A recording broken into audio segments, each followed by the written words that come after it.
ছেলেদের স্বপ্নদোষ হওয়াটা খুবই নর্মাল একটা প্রক্রিয়া। এটা কোনো অসুখ নয়। অনেক মানুষ স্বপ্নদোষকে ভয় পেয়ে থাকেন এবং মনে করেন যে এটা একটা অসুখ, বা অনেক সময় দেখা যায় বিভিন্ন কারণে বেশি যদি হয়ে থাকে তখন ওনারা ভয় পেয়ে যান।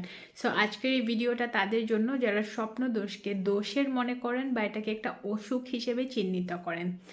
প্রথমেই বলি যে স্বপ্নদোষ কী এবং তারপরে বলবো এটা আসলে কেন হয়। স্বপ্নদোষ আসলে কি? স্বপ্নদোষ হচ্ছে ঘুমের মধ্যে বা অন্য যে কোনো সময়ে অনিচ্ছাকৃতভাবে যদি আপনার যৌন উত্তেজনা কাজ করে এবং বীর্যপাত হয়ে যায়, সেই প্রক্রিয়াটাকেই বলছে স্বপ্নদোষ। আসুন জেনে নিই স্বপ্নদোষ কেন হয়। মূলত 5টি কারণে স্বপ্নদোষ হয়ে থাকে। নাম্বার 1, হরমোনাল কারণ। একটা ছেলে যখন বয়ঃসন্ধিকালে পদার্পণ করে তখন তার শরীরে বিভিন্ন ধরনের লৈঙ্গিক হরমোন তৈরি হওয়া শুরু হয়। এজ এ রেজাল্ট তখন তার বিভিন্ন ধরনের শারীরিক এবং মানসিক স্বাস্থ্যের পরিবর্তন দেখা যায় এবং স্বপ্নদোষটা হচ্ছে ঠিক তেমনই একটা পরিবর্তন।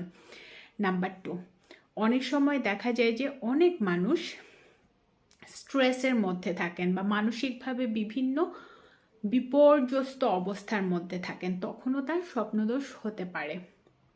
অনেক সময় দেখা যায় যে গভীর ঘুমের মধ্যে স্বপ্নদোষ হতে পারে। আবার কেউ যদি যৌন উত্তেজক কোনো ভিডিও বা পর্নোগ্রাফি দেখেন তখনও তার স্বপ্নদোষ হতে পারে, অথবা তিনি যদি যৌন উত্তেজনামূলক কোনো কিছু চিন্তা করে থাকেন অথবা নিজেই যদি নিজের সেক্সুয়ালিটি ফিল করেন সেক্ষেত্রেও তার স্বপ্নদোষ হতে পারে। এই কমন কিছু কারণে আসলে স্বপ্নদোষ হয়ে থাকে। সো এটা নিয়ে আসলে ভয়ের কোনো কারণ নেই। এখন আপনার প্রশ্ন আসতে পারে যে স্বপ্নদোষ কতবার হওয়াটা আসলে নর্মাল। প্রতি মাসে 4 থেকে 5 বার স্বপ্নদোষ হওয়াটা খুবই নর্মাল। এমন অনেক মানুষ আছেন যাদের হয়তো জীবনের কোনো পর্যায়ে কখনোই সেই অর্থে স্বপ্নদোষ হয় না বা পরিমাণটা কম, সেটাও নর্মাল। সপ্তাহে যদি অনেকবার স্বপ্নদোষ হয়ে থাকে এবং আপনি যদি মানসিকভাবে বিপর্যস্ত হয়ে পড়েন এবং আপনার যদি দুর্বল লাগে, সেক্ষেত্রে অফকোর্স আপনি ডক্টরের কাছে যাবেন। আরও কিছু লক্ষণ থাকলেও আপনার ডক্টরের কাছে যাওয়া উচিত। স্বপ্নদোষের সাথে আপনার যে বীর্যপাতটা হলো সেখানে যদি আপনার জ্বালাপোড়া হয়, প্রস্রাবের সমস্যা হয় বা ব্যথা অনুভব করেন, সেক্ষেত্রে আপনার অফকোর্স ডক্টরের কাছে যাওয়া উচিত। সো ওভারঅল আমরা বলতে পারি আসলে স্বপ্নদোষ হচ্ছে আপনার জীবনের বেড়ে ওঠার প্রক্রিয়ায় খুবই কমন এবং ন্যাচারাল একটা প্রক্রিয়া। এটা নিয়ে আসলে ভয়ের কোনো কারণ নেই, এটা কোনো অসুখ না। স্বপ্নদোষ সম্পর্কে কিছু কুসংস্কার আছে, আসুন জেনে নিই সেগুলো কি।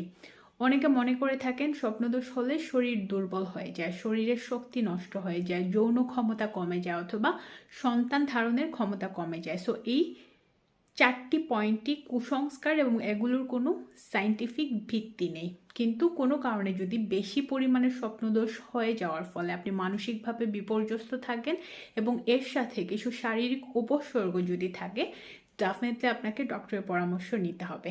তাই স্বপ্নদোষকে ভয় না পেয়ে সঠিক তথ্যগুলো জানুন এবং আপনার আশেপাশের মানুষগুলোকেও জানাতে সাহায্য